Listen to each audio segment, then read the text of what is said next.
Police encounter में मारे गए गैंगस्टर विकास दुबे के मामले में एक बड़ी खबर आ रही है। खबर यह है कि ईडी ने विकास दुबे के एनकाउंटर के बाद उसके और उससे जुड़े लोगों की संपत्ति की जांच शुरू कर दी है। ईडी ने यूपी पुलिस से विकास दुबे, उनके परिवार के सदस्यों, सहयोगियों, साथ ही साथ आपराधिक गतिविधियों में सहयोग करने वालों का पूरा विवरण, पूरा ब्यौरा मांगा है। उधर मदद करने के आरोप में 2 लोगों को गिरफ्तार किया जा चुका है। इधर यूपी एसटीएफ किसी भी वक्त जांच के लिए उज्जैन जा सकती है, रास्ता पकड़ सकती है।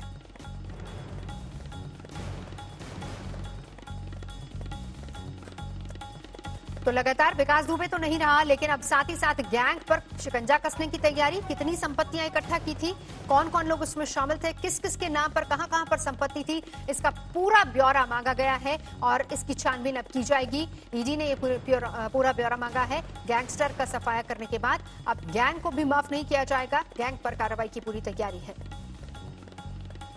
ये बताइए, आपके पति ने गलती की थी, मानती हैं आप कि आपका पति हत्यारा था? उसके साथ सही हुआ? सही हुआ?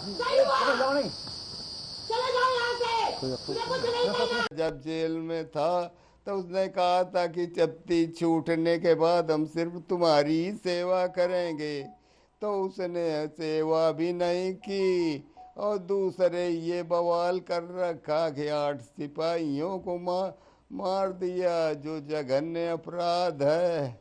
हाँ, मुख्यमंत्री का ये कर्तव्य है, अगर हर आदमी की रक्षा नहीं, वो तो सरकार का अंग ही है। तो मान लो जब तुम दीवार में सर दे मारोगे तो सर फूटेगा, दीवार थोड़ा गिरेगी। इस बात को वो सोच नहीं सका। ये बताइए, आपके पति ने गलती की थी, मानती हैं आप कि आपका पति हत्यारा था? उसके साथ सही हुआ? सही हुआ? 3 सहयोगी इस वक्त हमारे साथ जुड़ चुके हैं। कानपुर से हमारे साथ इस वक्त मौजूद है शिवेन श्रीवास्तव, अरविंद ओझा, साथ ही साथ लखनऊ से हमारे साथ नीलांशु भी जुड़ गए हैं। सबसे पहले अरविंद, आप ही के पास आना चाहूंगी। विकास दुबे का सफाया, लेकिन उसके बाद अब गैंग को भी पूरी तरह साफ करने की तैयारी, और उधर ईडी ने भी पूरे दस्तावेज मांग लिए हैं। जी बिल्कुल, ईडी ने पहले भी दस्तावेज मांगे थे। कानपुर के आईजी से ये पूरी जानकारी मांगी गई थी कि आखिर विकास दुबे का जो प्रॉपर्टी डिटेल है, उनके परिवार की जो प्रॉपर्टी डील है, प्रॉपर्टी है, कि उसकी पूरी जानकारी दीजिए। मैं आपको बताऊं कि काफ़ी वक्त पहले से ही जो विकास दुबे है वो अपने क्राइम के जो अपराध का जो संगठित गिरोह था उसके जरिए लगातार प्रॉपर्टी बना रहा था। और मैं बताऊं कि सिर्फ विकास दुबे नहीं, कुछ सफेद पोस्ट लोग जो कानपुर के हैं और उस कानपुर के अलावा अन्य जिलों में हैं, उन्होंने विकास दुबे के कंधे पर बंदूक रखकर एक तरीके से कहें तो प्रॉपर्टी बनाई थी। तो उसकी जानकारी मांगी गई है और बहुत जल्द इस मामले में सूत्र बता रहे हैं कि ईडी इस पूरे मामले पर एफआईआर भी दर्ज कर सकती है। फिलहाल जो है वो कानपुर पुलिस से एक प्रॉपर्टी की डिटेल मांगी गई है कि कहां कहां इसकी प्रॉपर्टी है और इसके परिवार के लोगों की प्रॉपर्टी कहां है। तो ये तमाम जो डिटेल्स हैं वो ईडी ने कानपुर पुलिस से मांगे हैं। नवजोत, बिल्कुल, और उधर एसटीएफ ने भी कहा है क्योंकि किसी भी वक्त उज्जैन का रास्ता पकड़ सकती है। वहां पर भी जो पूछताछ हुई थी 8 घंटे की, वहां से क्या कुछ निकल कर सामने है? क्योंकि शिवेन, आप ही बता रहे थे कि इसमें बहुत बड़े बड़े नाम आ सकते हैं, खासतौर पर उस बिजनेसमैन का नाम जो कि इस पूरे न सिर्फ विकास दुबे के साथ था, बल्कि विकास दुबे को यहां तक पहुंचाने के लिए पूरी फंडिंग वहां से होती थी।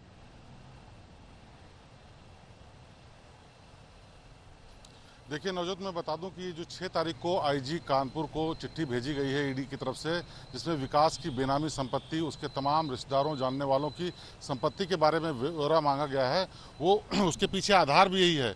यहाँ के एक बड़े बिजनेसमैन के खिलाफ पहले से ही जांच चल रही है, जिसमें विकास दुबे का नाम सबसे पहले आया था, लेकिन उस जाँच को तेजी नहीं दी गई थी क्योंकि अभी उस बिजनेसमैन पर ही ज़्यादा फोकस किया जा रहा था। लेकिन विकास दुबे का नाम आने के बाद उसमें तेजी लाई गई है और बहुत साफ लिंक मिले हैं कि विकास दुबे की बेनामी संपत्ति तमाम उस बिजनेसमैन के साथ है और उस बिजनेसमैन की भी संपत्ति विकास दुबे के साथ बहुत ज़्यादा जगहों पर खरीदी गई है, जिसमें विदेश में होटल और प्रॉपर्टीज़ तक हैं। दुबई जैसी देश में इसकी प्रॉपर्टीज़ होने का पता चला है। तो ईडी ने बहुत साफ तौर पर चिट्ठी न लिखी है सिर्फ, बल्कि यहाँ के अधिकारियों से भी बात किया है कि जल्द से जल्द उन प्रॉपर्टीज़ की डिटेल भेजी जाए, जिससे कि इसकी जाँच आगे की जा सके। इसके अलावा इस गाँव में, बिकरू गाँव समेत कानपुर और उसके आसपास कई जिलों में विकास दुबे के कई प्रोजेक्ट्स चल रहे थे जो कि उसको कंस्ट्रक्शन के मिले हुए थे, चाहे वो रोड का हो, पुल का हो, उन तमाम चीज़ों के काम के विकास कार्यों के प्रोजेक्ट मिले हुए थे। उसका भी पैसा जो उसने इधर उधर हेर फेर किया है उसकी भी डिटेल मिले हैं और इसकी सबकी तस्दीक की जा रही है जिससे कि उस पैसे को रिकवर किया जा सके, साथ ही साथ उन प्रॉपर्टीज को अटैच करने की तैयारी की जा रही है। लेकिन इसके दस्तावेज पहले जरूरी है उन तक पहुंचना। बिल्कुल, वो बहुत जरूरी है। शिवेन मैं रोकूंगी आपको, लौटेंगे आपके पास। लखनऊ से नीलांशु भी हमारे साथ है। नीलांशु, आपके पास आती हूँ, लेकिन उससे पहले ये तस्वीर देखना बहुत जरूरी है। देखिए किस तरीके से विकास दुबे ने खुद को, ये महाकाल मंदिर की तस्वीरें हैं, वहां के आसपास के जितने सीसीटीवी कैमरे हैं वहां की पूरी फुटेज आज तक के पास है और एक एक सीसीटीवी फुटेज में किस तरीके से विकास दुबे ने खुद को रिकॉर्ड करवाया, कैद करवाया, ये वहां की तस्वीरें हैं। हमारे साथ इस वक्त नीलांशु लखनऊ से मौजूद है। नीलांशु, ये तमाम वो तस्वीरें हैं जो कि आज तक के पास है, यानी कि महाकाल मंदिर के अंदर हो बाहर हो हर कैमरे में विकास दुबे ने खुद को कैद करवाया, एक एक कैमरे में उसकी तस्वीर है और इसी की जांच के लिए अब उज्जैन का रास्ता भी पकड़ सकती है एसटीएफ।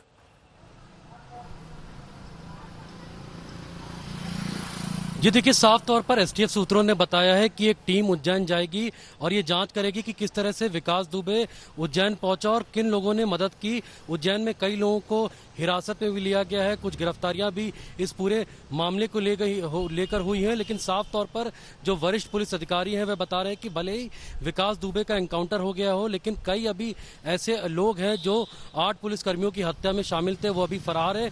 कुछ अज्ञात लोग भी हैं जिनको अभी आइडेंटिफाई करना बाकी है। तो लगातार छापेमारी एसटीएफ और पुलिस टीम द्वारा यूपी के अलग अलग हिस्सों में की जा रही है और साफ तौर पर विकास दुबे की जो संपत्तियां हैं, जैसा कि हमारे सहयोगी शिवेंद्र और अरविंद बता रहे थे कि उनकी भी जांच की जा रही है। ईडी को पूरी रिपोर्ट उत्तर प्रदेश पुलिस देगी और लखनऊ में भी विकास दुबे का जो कृष्णा नगर में घर है जहां पर उसकी मां रहती हैं, उस घर भी शक के घेरे में, क्योंकि कहा यह जा रहा है कि उसके दस्तावेज पूरे नहीं है। एलडीए ने पहले ही उसकी मां को और पत्नी को इस चीज को लेकर नोटिस दिया है। तो विकास दुबे पर लगातार शिकंजा कसता जा रहा है। लेकिन बिल्कुल नजर आप बनाए रखें नीलांशु, हम लौटेंगे आपके पास। हमारे तीनों सहयोगी इस बारे में जानकारी दे रहे थे। अपराधियों के खिलाफ मुख्यमंत्री योगी आदित्यनाथ का रुख शुरू से ही बेहद सख्त रहा है। आज तक के खास कार्यक्रम में योगी आदित्यनाथ ने अपराधियों के खिलाफ चलाए जा रहे ऑपरेशन क्लीन को सही ठहराया था। यही नहीं, उन्होंने पूछा था कि किसी की जान लेने वालों का एनकाउंटर न किया जाए तो क्या उनकी आरती उतारी जाए।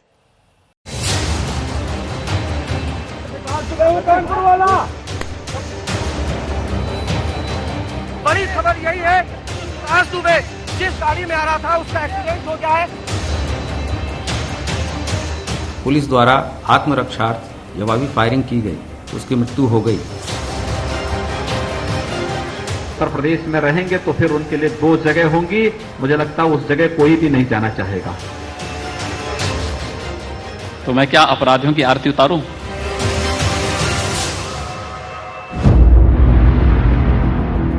दो जुलाई को 8 पुलिस वालों की हत्या के बाद से ही गैंग्स ऑफ चौबेपुर और उसके मुखिया पर मौत मंडरा रही थी।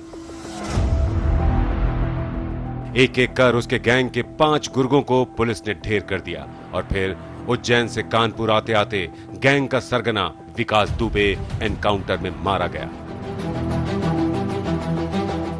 इस एनकाउंटर को एक तरफ जहां खूंखार अपराधी का सफाया माना जा रहा है, वहां कई लोग सवाल भी उठा रहे हैं। लेकिन यूपी सरकार के लिए ये एक और एनकाउंटर है। यूपी में योगी आदित्यनाथ की सरकार बनने के बाद विकास दुबे को मिलाकर अब तक कुल 117 अपराधियों का एनकाउंटर किया जा चुका है। एनकाउंटर का सिलसिला उस ऑपरेशन क्लीन के तहत शुरू हुआ था, जिसकी इजाजत मुख्यमंत्री योगी आदित्यनाथ ने दी थी। हर मंच पर वो इसे सही भी ठहराते रहे। सत्ता के संरक्षण में पल रहे गुंडे, माफिया, अपराधी, लुटेरे, ये सब के सब मेहरबानी करके तो उत्तर प्रदेश छोड़ करके चले जाएं, और अगर उत्तर प्रदेश में रहेंगे तो फिर उनके लिए 2 जगह होंगी, मुझे लगता है उस जगह कोई भी नहीं जाना चाहेगा और उसके बारे में वो तय कर लें क्या होना है। 2017 में यूपी में योगी आदित्यनाथ की सरकार बनी। मुख्यमंत्री पद संभालते ही योगी आदित्यनाथ ने यूपी को अपराध मुक्त करने का अपना इरादा साफ कर दिया था। वो बेहिचक कहा करते थे कि जो अपराध करेंगे उनके लिए यूपी में कोई जगह नहीं है। जो भी देशद्रोही बयान देगा और देशद्रोही कृत्य करेगा, उत्तर प्रदेश की धरती पर इस प्रकार की किसी भी कृत्य को करने की हम परमिशन नहीं देंगे। 3 जुलाई को 8 पुलिस वालों की हत्या के बाद सीएम योगी एक बार फिर इसी तेवर में नजर आए। सुबह सुबह उनका कानपुर पहुंचना अपराधियों के लिए साफ संकेत था। इसके बाद उन्होंने जो कहा उससे साफ हो गया था कि विकास दुबे के रक्त चरित्र का अंत बस कुछ ही दिनों की बात है। इस पूरी घटना के लिए जिम्मेदार किसी भी अपराधी को बख्शा नहीं जाएगा। भले ही विकास दुबे के एनकाउंटर को लेकर तमाम सवाल उठ रहे हों, लेकिन योगी सरकार ने पहले ही दिन से अपराध के अंत का लक्ष्य तय किया था और एनकाउंटर को अपनी उपलब्धि के तौर पर भी गिनाया। 2019 के गणतंत्र दिवस पर योगी आदित्यनाथ ने ये कहकर अपनी सरकार की पीठ थपथपाई थी कि सरकार बनने के बाद 3000 से ज्यादा एनकाउंटर किए गए हैं, जिनमें 60 अपराधियों को ढेर कर दिया गया। इस बयान के तुरंत बाद यूपी के मुख्य सचिव ने सभी जिलाधिकारियों को एक आदेश जारी किया। उनसे कहा गया कि वो इस तथ्य को सरकार की उपलब्धि के तौर पर गिनाएं। ऐसे में जब योगी आदित्यनाथ से उनकी इस नीति पर सवाल किया गया तो उनका दो टूक जवाब कुछ इस तरह था। 21वीं सदी में इतनी एनकाउंटर मौतें, आप कहते हैं कि या तो जो अपराधी हैं वो जेल में जाएंगे या यमराज के पास जाएंगे, ये क्या बात है? तो मैं क्या अपराधियों की आरती उतारूं? मुझे एक बात बताइए, जो अपराधी या जो आतंकवादी सरेआम किसी निर्दोष व्यक्ति को गोली मार रहा है, सरेआम किसी बहन और बेटी की इज्जत के साथ खिलवाड़ कर रहा है, सरेआम किसी पुलिस के कर्मी को गोली मार दे रहा है, मुझे लगता है कि उसकी पूजा तो नहीं ही होनी चाहिए और किसी को भी नहीं करनी चाहिए। देखिए, जीने का अधिकार प्रत्येक व्यक्ति को है, लेकिन किसी को भी अधिकार नहीं कि दूसरे के जीने के अधिकार को छीन ले। और अगर कोई छीनता है तो मुझे लगता है उसके साथ वैसे ही व्यवहार किया भी जाना चाहिए। भले ही विकास दुबे के एनकाउंटर पर आज सवाल उठ रहे हैं, लेकिन 2 जुलाई की रात कई थानों की पुलिस ने विकास दुबे को शिकंजे में लेने के लिए ही दबिश दी थी। पुलिस के मुखबिरों ने विकास को पहले ही खबर दे दी और फिर जो हुआ वो यूपी के इतिहास में कभी नहीं हुआ था। बिकरू गांव में विकास दुबे के गैंग ने पुलिस वालों पर ताबड़तोड़ गोलियां बरसाईं और सीओ देवेंद्र मिश्र समेत 8 पुलिस वालों की हत्या कर दी। इसके बाद योगी सरकार फिर एक्शन में आई। ऑपरेशन क्लीन को पूरी तैयारी के साथ आगे बढ़ाया गया। पुलिस के हाथ पूरी तरह खोल दिए गए और फिर यूपी पुलिस ने विकास के गैंग का सफाया करना शुरू कर दिया। गैंग्स ऑफ चौबेपुर के 21 नामजदों में 6 ढेर किए जा चुके हैं, 3 गिरफ्तार हैं जबकि 12 अब तक फरार हैं। रंजय सिंह, शिवेंद्र श्रीवास्तव और हिमांशु मिश्रा के साथ अरविंद ओझा, कानपुर, आज तक।